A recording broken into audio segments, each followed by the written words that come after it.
Hello, and thank you for joining the Traceable webinar, what AI can do for your APIs. All right, let's get started. Thanks again for joining. Today, I want to introduce two of Traceable biggest experts on machine learning. I know I learn a lot from them. Please welcome Ravindra Gunter and Ranaji Krishna. Ravi, the floor is yours. Yeah, thanks, Renata. Thank you all for joining this webinar on applications of machine learning in API security. I hope you'll find some of our arguments convincing, and the information that we're going to share, I hope it's going to be interesting to all of you. So today I'm joined with my colleague Ranaji Krishna. So myself and Ranaji, we work on machine learning algorithms, and we strive hard to take machine learning algorithms to production.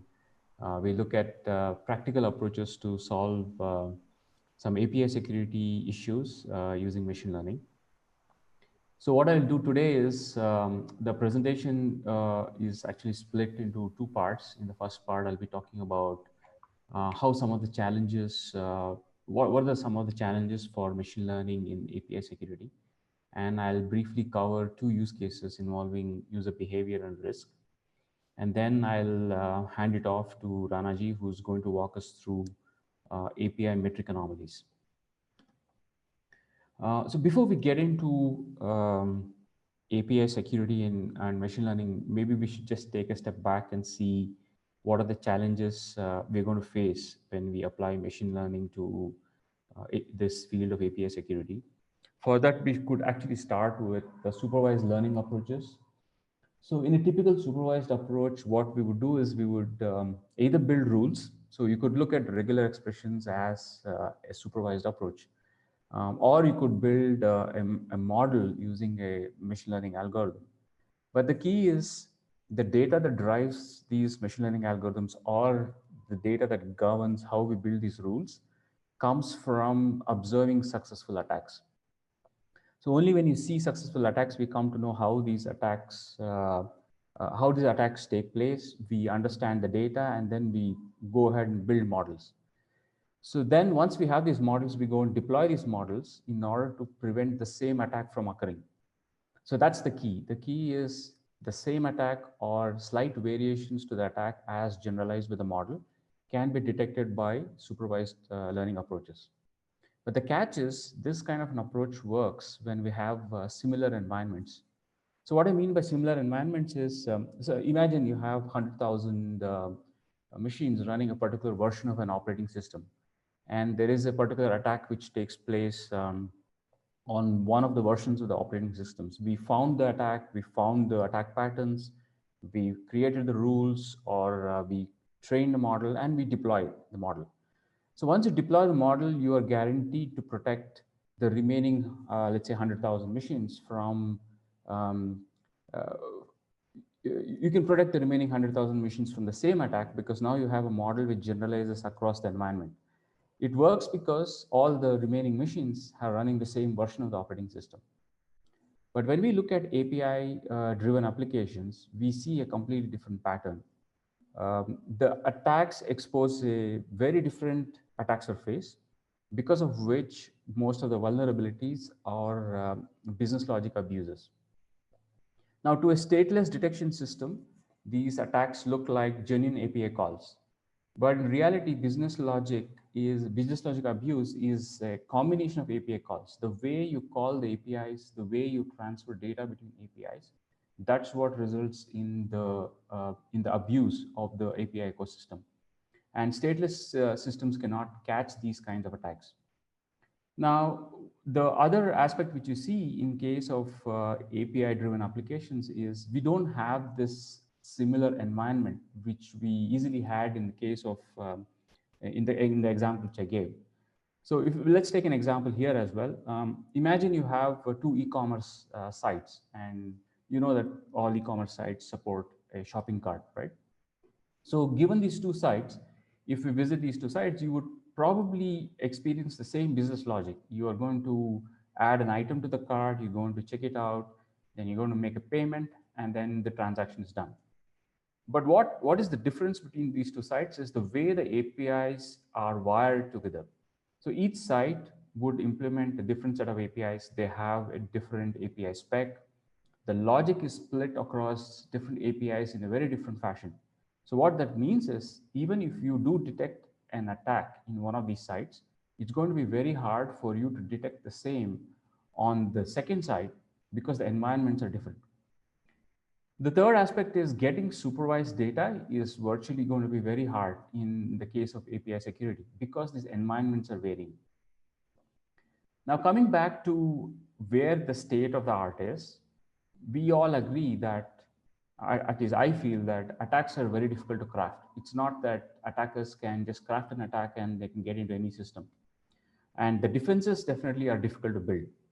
So if you talk to any of your pen testers or anybody participating in bug bounty programs, you'll see that they spend hours or sometimes even days trying to get into the system, but still they're not able to get in. That's because there is a lot of maturity which has come in terms of how we are building applications, how we're deploying applications, what are the best engineering practices that we're following, and so on. In addition to that, we have widespread adoption of defensive schemes such as multi-factor authentication or using RBAC. So what has actually happened is the barrier to entry has increased for the attacker and the expectation from defenses has also gone up. Now, given this scenario or this situation that we are in, we need to look at how machine learning can contribute to solving API security issues. Now, there is a lot of hype around machine learning. We know that it's an era where we have algorithms that process data have just risen to the forefront. But the reality is, in the case of API security, these algorithms now need to learn separately for each customer environment. They need to adapt to the data that you find in different customer environments. You can't just use techniques like transfer learning. You can't say we are going to learn and train a model in one place and use it in another place. It's just not going to work. In addition to all of this, we also have concerns related to privacy and regulation.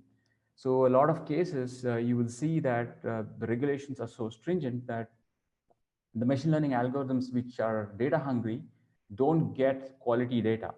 And you need to adapt these algorithms to survive in this kind of a constrained situation.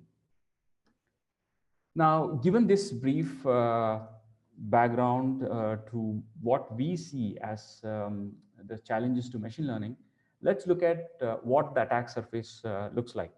So I'm going to present the attack surface from the point of view of a machine learning algorithm implementation. So in the case of API security, the way Traceable is dealing with APIs and providing us with API security, we see 4 or 5 different entities in action.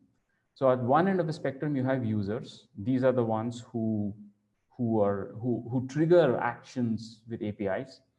Then we have what we call as edge APIs. Edge APIs are the entry points into the business logic.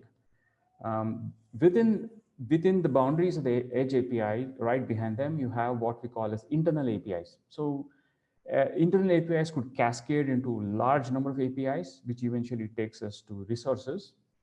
Sometimes they could even lead us to third-party APIs. Now, the glue between all these is the API interaction, and you naturally have data flowing through right from the users to the resource and all the way back. The common question that any machine learning professional would ask for is like, what does your feature look like? What's the feature vector? What's the characteristic of your data? Now, let's look at users. So users is basically, you could look at users as a nested JSON object, very rich in information. There are lots of different types of information that you can associate a user with. The interesting part here is this data is highly categorical in nature. Either it's categorical or it's ordinal. The amount of numerical data that you find is pretty less. So any technique which would try to map this into a vector space, try to map this into a tensor is going to is going to bloat up in the memory consumption, in the computational cost, and so on. So this is something that we need to take into account when you're dealing with this high dimensional categorical data. The next aspect is the APIs themselves. So the interaction between APIs can be considered as a graph. I'll show you an example of what the real world API interaction would look like.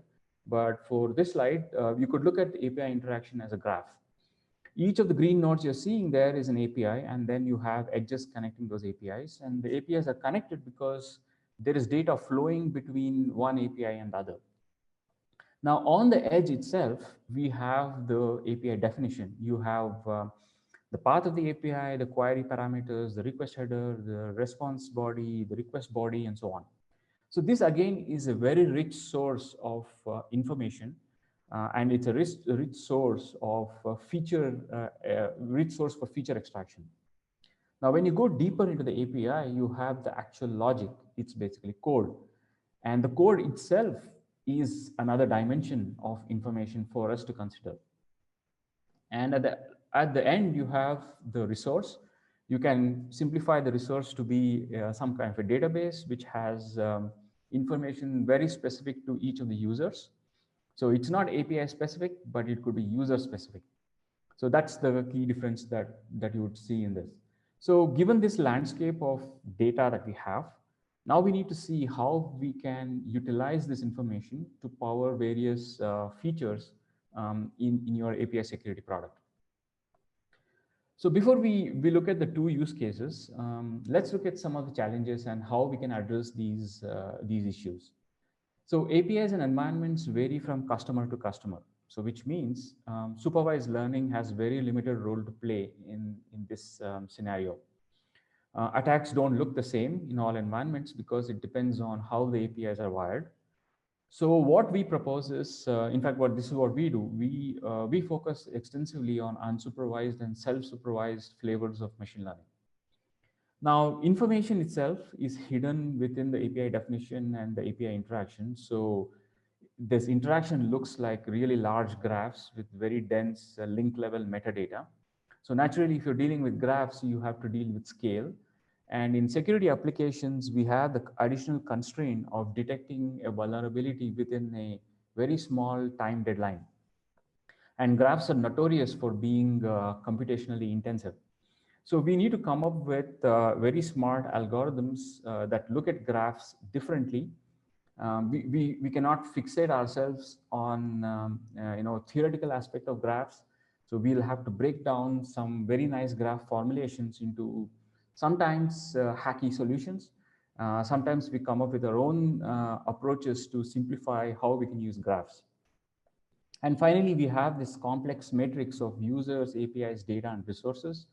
And it has a tremendous combinatorial complexity. The only way to handle this in your application is to approach it with a divide and conquer mindset. So let's look at what API interaction would look like. So here, what you're seeing is two graphs. These the black bars which you're seeing are nothing but APIs, and the links which you're seeing are data flowing between different APIs. What you see here is the user behavior. So what exactly is user behavior? Now we talked a lot about APIs, and we talked about APIs interacting with one another, right? Now the APIs interact with one another only when users trigger an application business logic.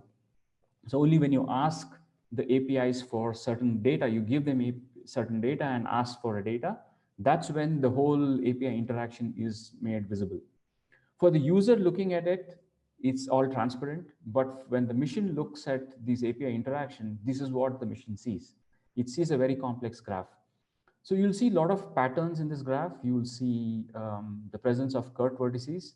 So these are vertices when you delete, the graph becomes disjoint and hence your application fails to function. Then you'll see certain vertices which are critical in the sense there's a lot of data flowing through those vertices. You can see patterns of merging and splitting, which is a very special characteristic of the way the API has been implemented. And you'll also see in some cases, in the second graph here, you'll see some kind of a tree kind of a structure for the implementation. So what this is basically telling you is there are two different implementations here, and the two implementations look very different. And we need to handle these kinds of complex graphs in when we're looking at the behaviors of what users are doing within your environment. So we talked about business logic abuse. So what is the difference between behavior and business logic abuse or business logic? Now, business logic is something that end users experience from the application. But user behavior is a subset of the business logic, which is very specific to a particular behavior, which is observed. So the key here is to be able to observe what you observe. What you observe for a particular user becomes the user behavior. What you finally see out of the application is the business logic. From a machine learning point of view, it is very difficult to capture business logic. What we can do is we can capture business logic in the context of a particular user's behavior. So that's the only way we can solve the business logic abuse. Because it's a data-driven approach, it's not a rule-based approach. You cannot specify the business logic. When you have hundreds of APIs, nobody can really tell you how exactly those APIs are wired. So machines need to figure these things out from the data. So in our mind, we feel business logic and user behavior are two faces of the same coin. And the user behavior or business logic is a complex graph of API calls that you have already seen. In typical applications, you'll have hundreds of API calls, but you're going to have tens of thousands of users making use of these API calls. And the way the users call these APIs again creates different virtual notions of what the business logic is. So if you have let's say 100 APIs and all the users are using, let's say, a mobile app, and the mobile app has, let's say, 4 or 5 buttons which the user can press. So what the app is doing is it is constraining what the user can do with these APIs. And on the other end, suppose these APIs were made open and you could access these APIs via API keys and you could write your own Python script, then the way these APIs would be used would be completely different. So the same set of APIs would look different in terms of the way they're behaving for the set of users who are using these mobile apps. But the same APIs would look very different for people who are using Python-based scripts to access these APIs. And the other aspect that we have observed is these API call sequences can be really long lasting. So there are call sequences which last for days. So this adds a kind of complexity to our representation. It adds memory complexity, it adds storage complexity.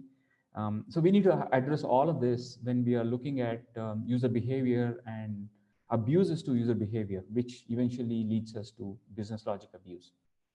So in our implementation, we have one feature which is currently released as a beta feature. So where we try to capture business logic abuse in terms of user behavior variations.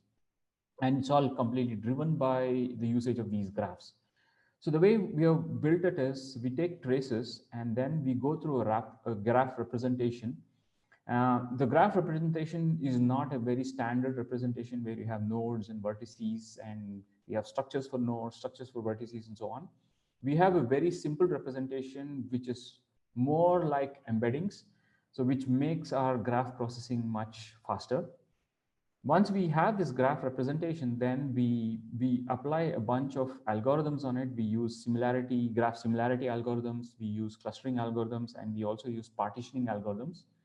And using these algorithms, we come up with different flavors of behaviors. We say we can identify outlier behaviors, we can discover bots, we can discover behaviors which we think are risky, and we can also show what is the typical or the normal behavior of regular users in the system. We surface all these behaviors in a user interface, which looks like this. In this interface, you have the behavior classification here in the center. And then we have something called as group statistics. So the behaviors today are classified into 4 classes. We have an attack behavior, a normal behavior, outlier behavior, and bot behavior. Some of these behaviors have a subtype. So for example, a bot behavior tells you what kind of bot it is. An attack behavior tells you what kind of attack we are seeing. These attacks are also available to us through our detection engine, which is a very sophisticated approach to detect API vulnerabilities at an API level. We detect spec anomalies, we detect patterns of violation in the data, and based on all of that, we discover some of these vulnerabilities. And we also have outliers, which basically shows you behaviors which are like very distinct from the normal behaviors. Now, in the group statistics, we show you how many users fall into this particular group. So let's take one case. Let's take, we have an attack. So what this thing says is there are two users who have exactly the same API call sequence, and they have apparently performed the same attack, and that's why these two users fall into the same group. But then how many sessions did we see? We saw 3 sessions. And how many different APIs were called? There were 10 different APIs that were called. And what was the median duration of the session? How long did the sessions last? So it's like 262 seconds. That was the duration of the session. In addition to showing these gross statistics for these groups of users or the behaviors of users, we also have the scheme where we kind of tag those clusters using a label. In some cases, it's very difficult to generate a label, but where we can, we use a natural language processing approach, which uses the API names and combines those API names to come up with a single word or sometimes a single phrase tag for these clusters. Now let's dig deeper here. So if you click into the behavior, so I've taken a screen grab where I've checked the attack behavior here.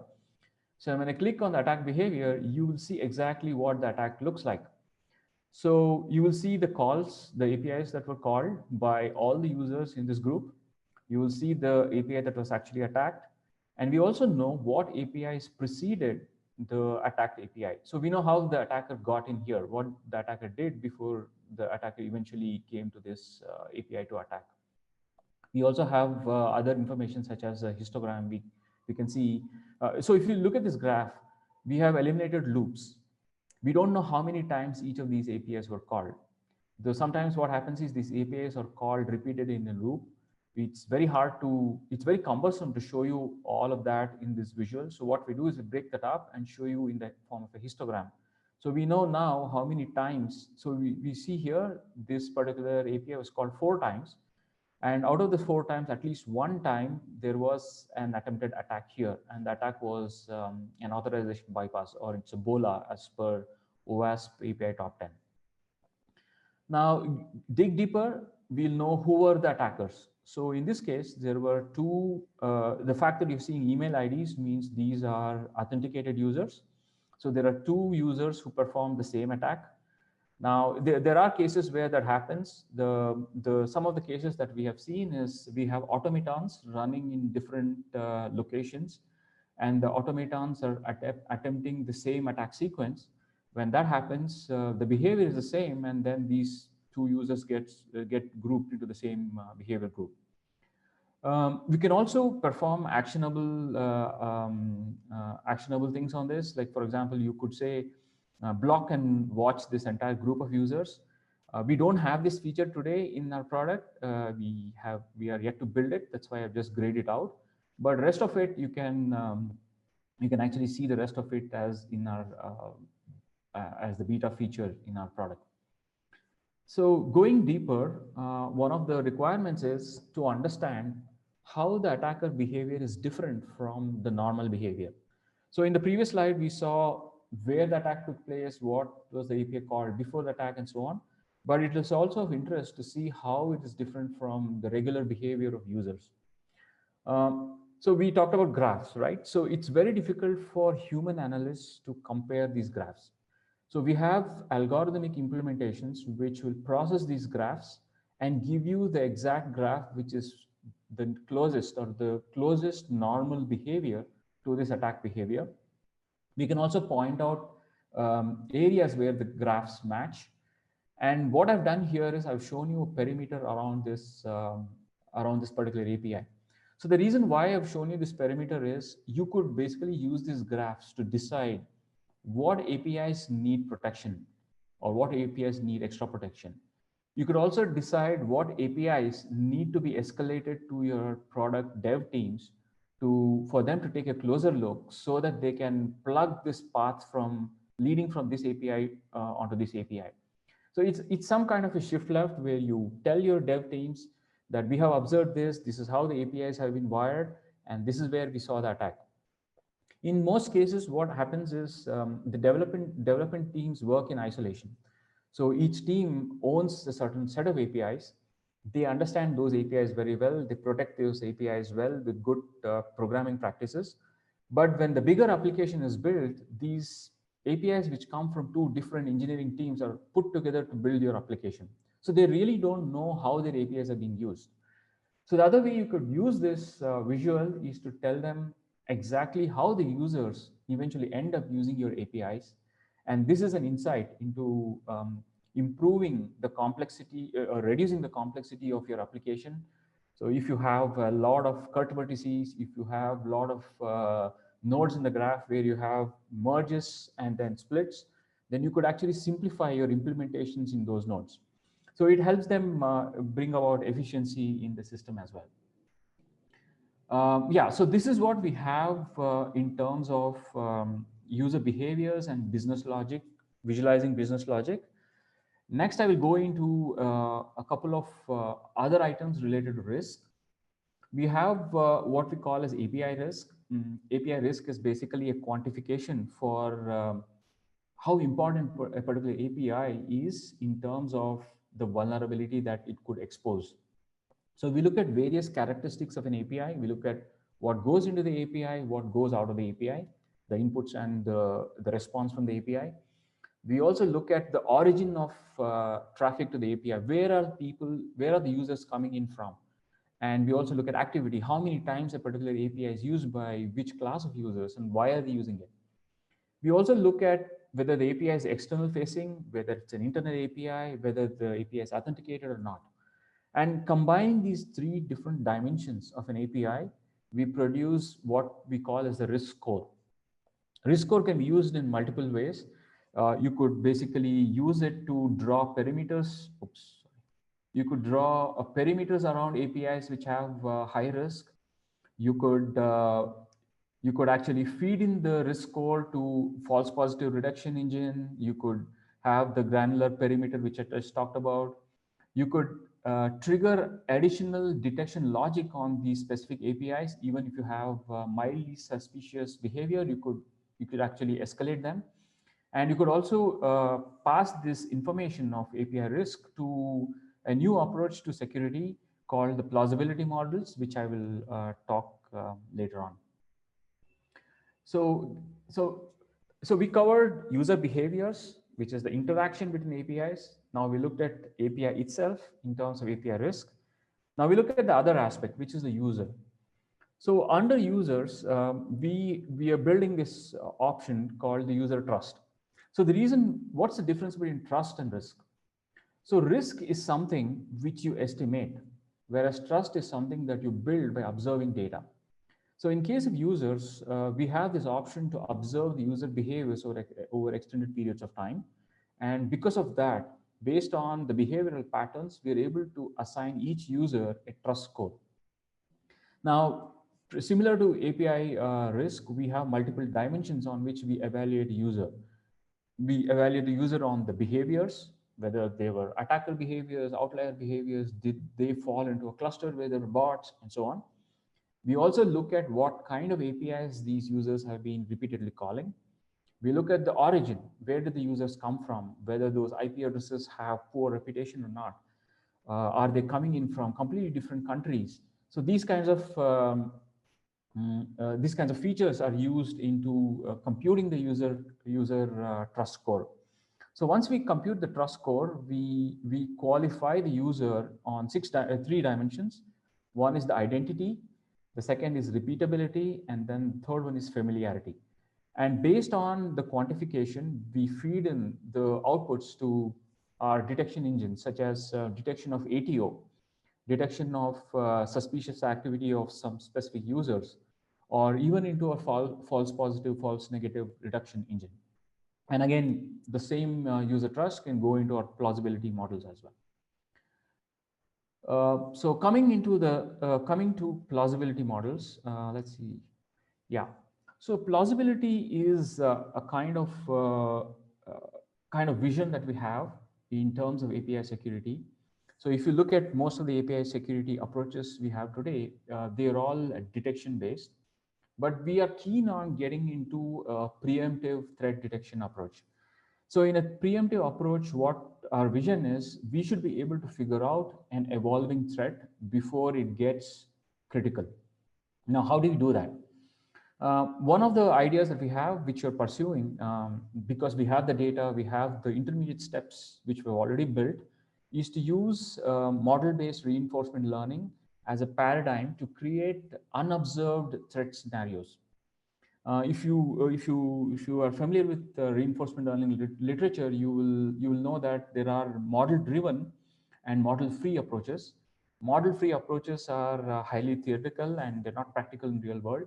But model-driven approaches create kind of reduce the scope of the problem, because of which it becomes more tractable. And because we are able to discover the business logic, we are also able to define the environment. So in most cases in reinforcement learning applications, the environment is undefined. And the automaton figures the environment out by exploring the environment. And in security applications, you don't have the leisure or luxury of exploring an environment. So the environment needs to be constrained.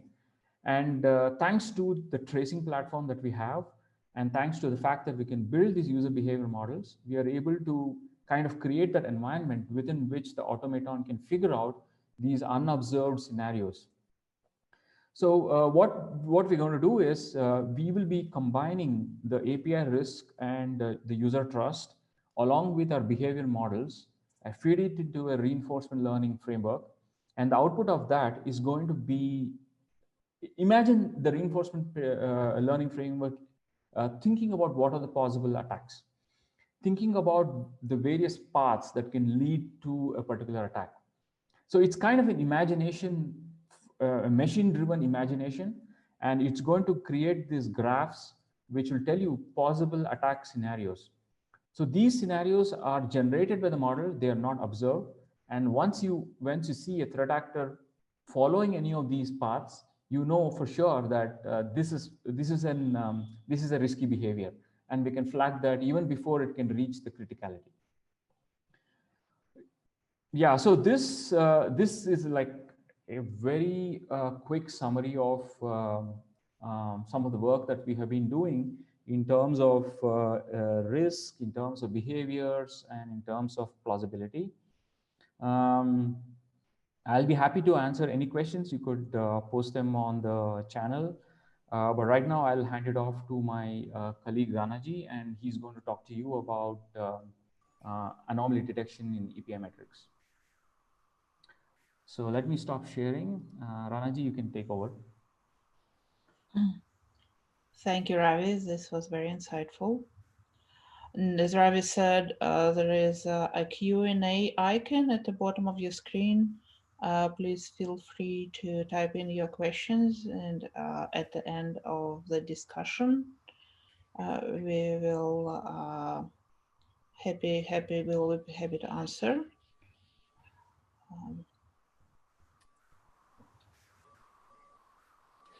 Okay, thank you, Ravi, for that. Hello, everybody. My name is Ranaji Krishna, and I'm a data scientist at Traceable. Today, I'll be talking about one of the problems that we've been working on, which is anomaly detection in API metrics in order to assess the health of service in our customers' environment. So I'd like to start by painting a bigger picture and then getting into the details. So at Traceable, essentially what we see our customer service is that it comprises of APIs. And We use metrics such as response times or number of errors to get an idea of the health of that service. What we essentially do is at the API level, we track how these metrics perform across time, and then we detect anomalies in these metrics. And in order to do so, we predict the value of the metric in the near future. So let's say, for example, we predict what the value of this particular metric for this particular API should be in the next 5 minutes. And then as the real value of the metric comes in, we compare it to the predicted metric. Now, if the difference in value between the predicted and the actual metric value is large, we highlight it as an anomaly. If it's not large, then we say that it's not an anomalous data point. And then what we do is we aggregate these anomalies across the APIs to the service level. For example, if there are a lot of APIs experiencing anomalies, then we surface it at the service level as an anomaly. Or for example, if there's an API or a bunch of APIs showing very high level of anomaly, the difference between actual and predicted is very high, then we surface that to the service level as well. So in just, this is what we do. I will now go down into the details. And for that purpose, I've broken down the talk into these following subtopics. So let's get right into it. So as I mentioned, the objective is to assess the health of the service in our customer's environment. And we do this by doing a couple of things. We detect anomalies at the service level. We also identify which APIs are causing any of the anomalies that are experienced at the service level. And we further try and forecast what the metric value should look into the near future for that particular service. So as I mentioned again earlier, we see that the customer's environment comprises of services, and each service is made up of a bunch of APIs. And the health of a service is determined by the performance of the underlying APIs. And in turn, the performance is measured through metrics that we have understood as important metrics or key metrics. In our case, we use the response time, the number of errors, and the number of calls to assess the health of the API. This is somewhat similar to assessing the health of, let's say, a human being.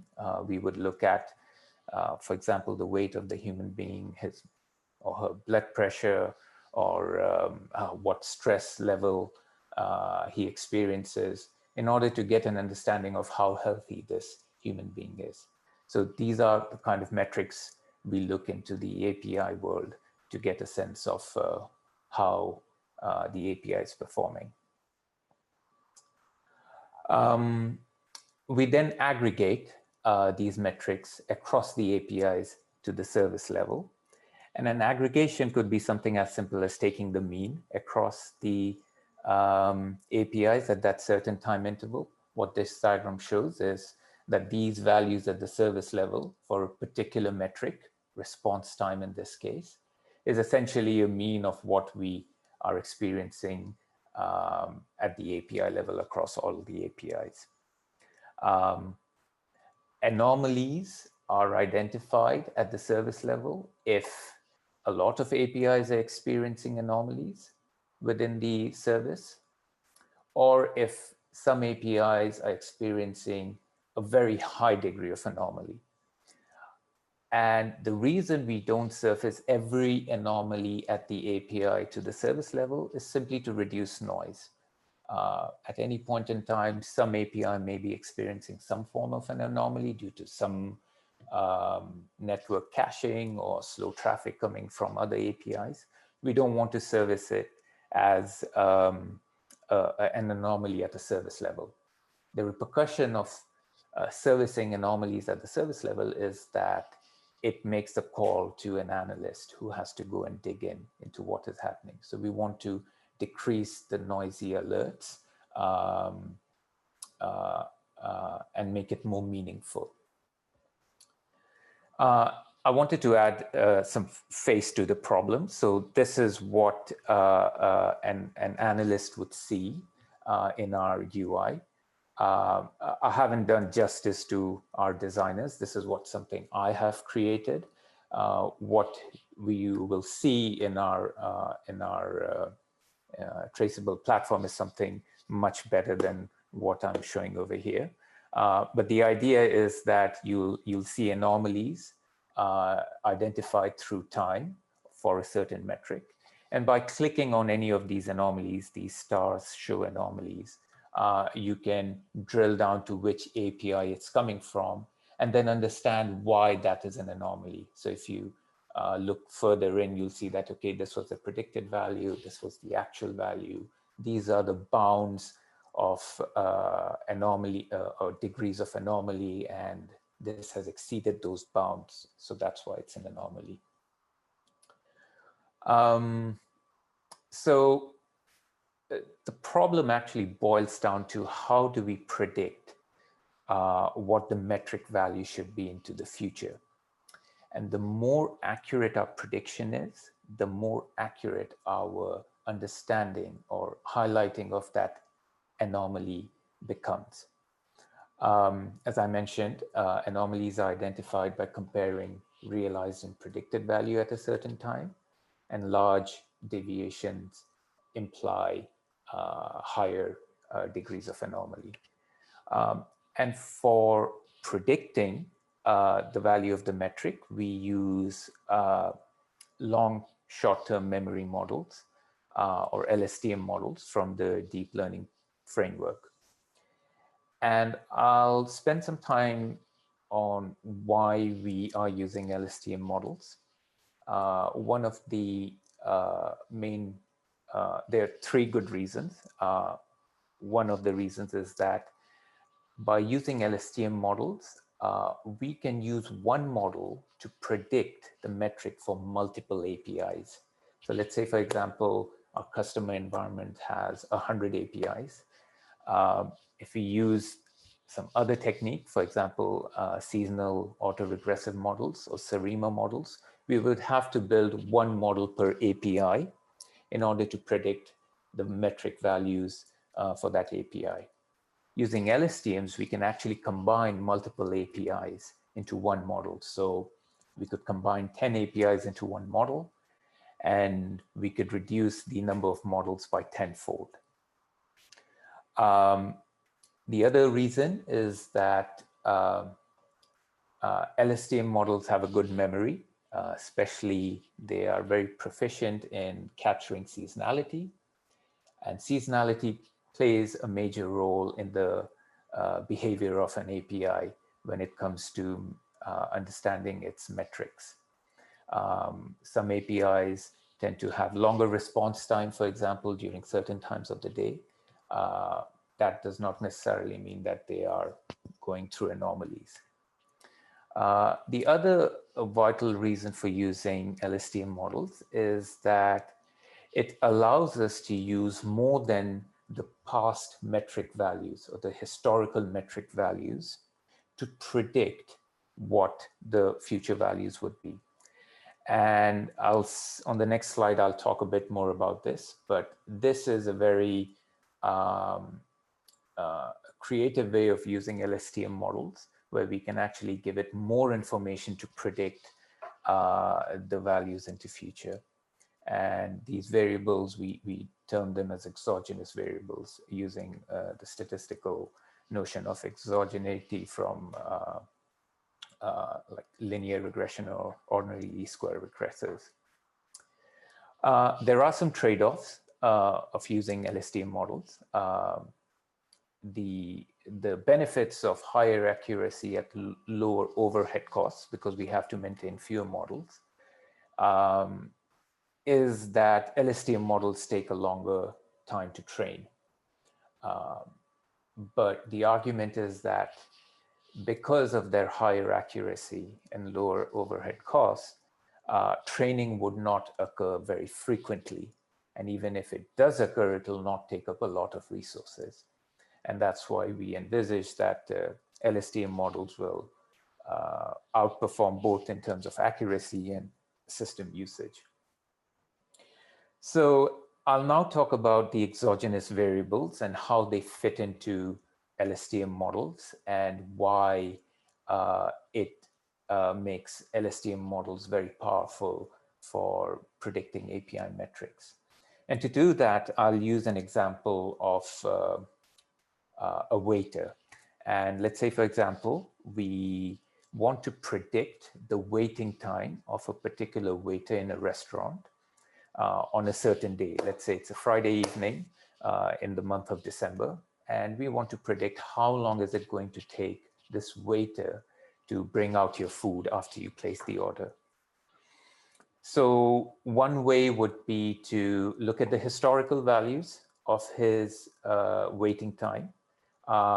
We can look through months and years of data and say, okay, you know, during certain times of the day, he takes longer to bring out your food. During certain times of the month, you know, his performance is different. During certain events like holiday season, he's more active or less active, so on and so forth. So we could use that historical data of waiting times to predict his future waiting time on a certain day. But we could also do more if we use LSTM models. And one way to see what we could add is things like for the waiter, what was actually ordered on the menu, from the menu. Was it items that require long cooking times, or was it items that require short cooking times? Also, how many items were ordered? Was it a large order with tens of items, or was it just a couple of things that were ordered? Also, what's going on in the kitchen? You know, how many things are actually working? How many utensils are working? You know, is the oven working or is it down? You know, those kind of informations.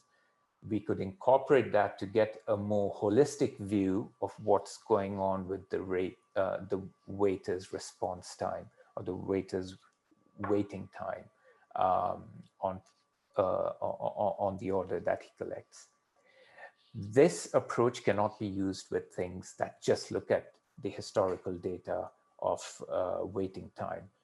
For example, as I mentioned, Serema models, they do capture seasonality very accurately, but the inability to add more information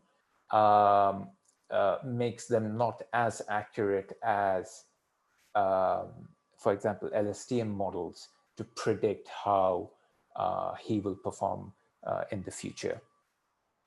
So similar to the waiter, the API has certain features that we can use to predict the response time of the API.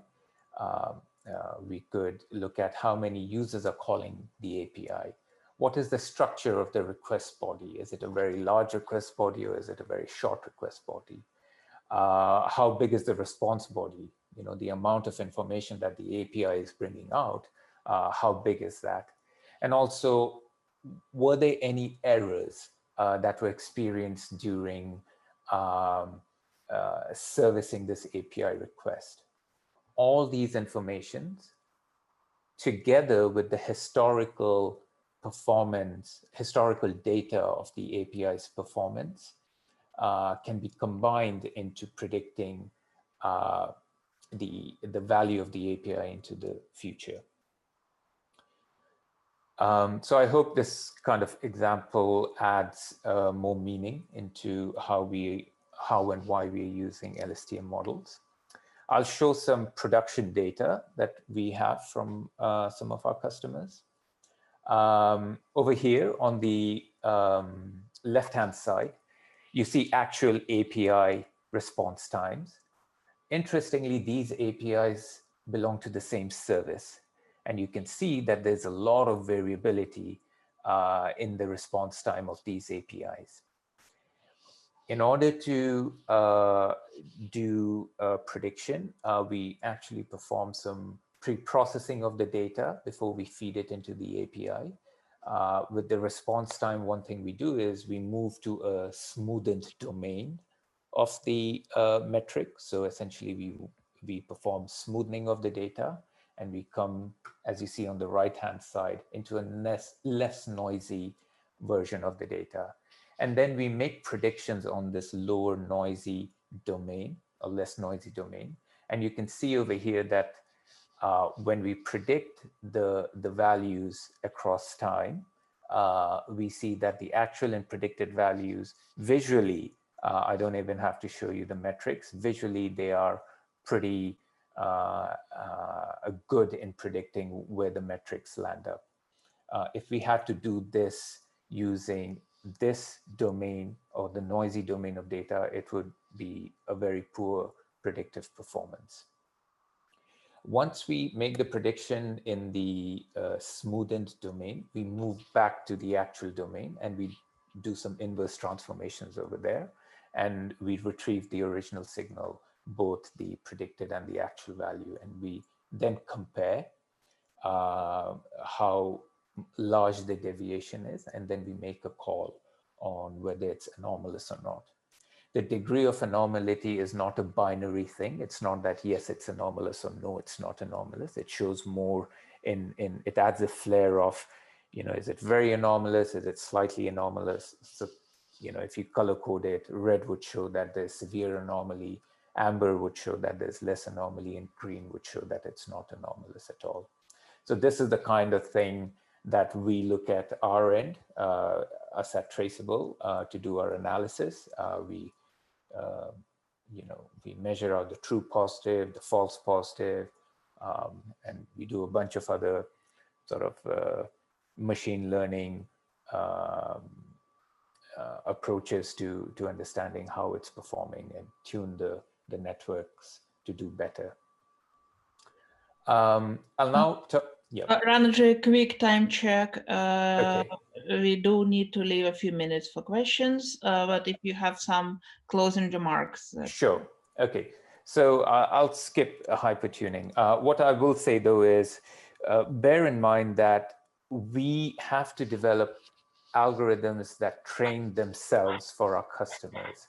We cannot involve ourselves training models for each customer, for each API. So all this automating requires to be done, so that all we do is launch the algorithm, it looks at the data, it builds the model, it deploys it, and then it starts assessing anomalies. And for that, we also need to perform some hyperparameter tuning, and we use certain techniques to do that in order to do this very efficiently. So I'll stop there. I will open the floor to questions. So the first question is related to self-supervision.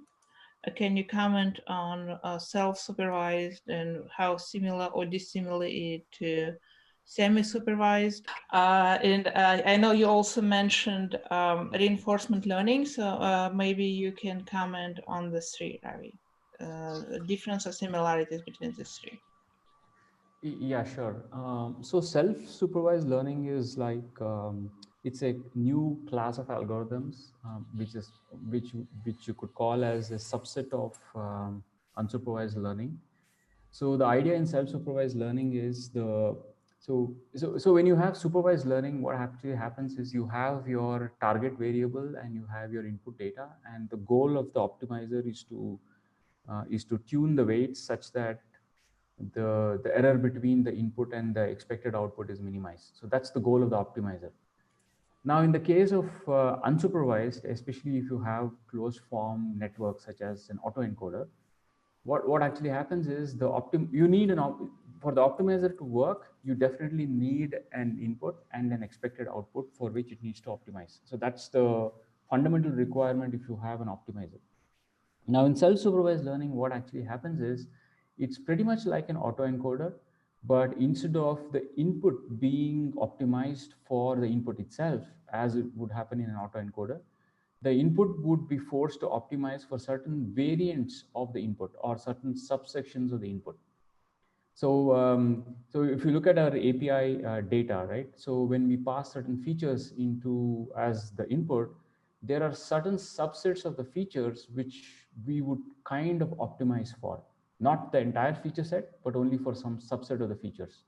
So that way, the learning algorithm kind of builds something like a supervised model, but it's actually unsupervised. So there's nobody giving you labels. So that's the catch. Great, and that's self-supervised, right? And reinforcement learning? Yeah, so reinforcement learning is a completely different class of algorithm. So you would have heard of supervised learning, unsupervised, and reinforcement learning. So reinforcement learning is kind of motivated by the way we humans learn. Supervised learning is definitely not a representative of human learning. So in reinforcement learning, it's hard to explain, but we can explain with an example. So imagine you are crossing a busy street, right? So when you're crossing a busy street and you're crossing for the first time, so how would you actually cross? So what are the estimates that you're making? You're making estimates on how fast the vehicle is moving towards you. You're making estimates on how much of distance you need to cover, and you're also making estimates on what kind of risks are there, what kind of roadblocks are there, and so on, right? So in reinforcement learning, what actually happens is there is an objective function where we have the concept of risk, and we have and we have the goal, which is to reach onto the other side of the road. So a trade-off between the risk and the approach which you would take to reach onto the other side of the road is modeled as a mathematical feedback function. So we have this class of algorithms called policy iteration and value iteration, which is basically going to predetermine the steps that you take in order to reach your ultimate goal, assuming you understand the environment in which you're operating and assuming that the risks are known. So it's hard to explain reinforcement learning, but it's like very different from supervised learning. So in reinforcement learning, we have two classes of algorithms. One is called model free and the other is called model based. So model free algorithms are, I think those are algorithms which came up way back, and they are theoretically sound, but practically kind of impossible. Um, Whereas the model driven algorithms lend yourself closer to the supervised learning paradigm, but they are not fully supervised learning. So imagine something like this. So you imagine you have an algorithm that needs to explore different API calls, and when exploring those API calls makes a mistake. And when it makes a mistake, it gets a negative reward, and it comes back and then explores a different path in the graph. Compare that to an algorithm that can explore the paths based on some other factors, such as the risk scores that we talked about. So the risk scores is giving you some model, whereas in the first case, it was purely model free. So it's kind of a different kind of a learning paradigm. Great, and we are going to take one last question, which is for Ranaji. In the LSTM model, how do you clean the data before the model can make sense out of it? Yeah, so what we do is we apply smoothing of the data, which is we use averaging across a time window. And this is a moving time window. So essentially what we do is at a certain point in time, we look at the historical values, let's say 5 minutes ago, and we compute the mean.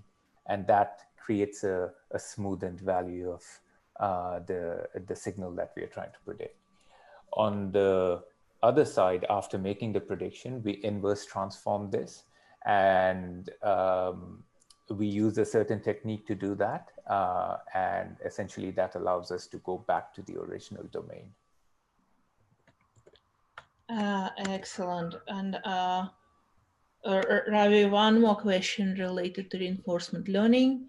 What do we consider to be an environment, and what is the action that Traceable takes in that case to get feedback? Yeah, it's a good question. So we talked about user behaviors, right? We showed you the API call sequences, correct? So the API call sequences, the graphs that you see, that forms the environment for us. So that is the environment that you have observed. Now we can extend the environment by looking at the API spec. So we have something called as the API spec, where we automatically determine what is the, so if you've heard of Swagger, you would have seen an API spec, but imagine Traceable's API spec as an approach where machine learning algorithms figure out the spec for your APIs based on data. Now the specs act as additional information for you to expand your environment. So environment is nothing but adding new nodes into the graph with a very with an educated guess, and the educated guess is driven by the trust scores, the risk scores, and the mathematical model. Great. Sounds good. Thank you for staying with us. It's been a very interesting hour. And thank you, Ravi and Ranaji, for sharing a little bit more about the technology.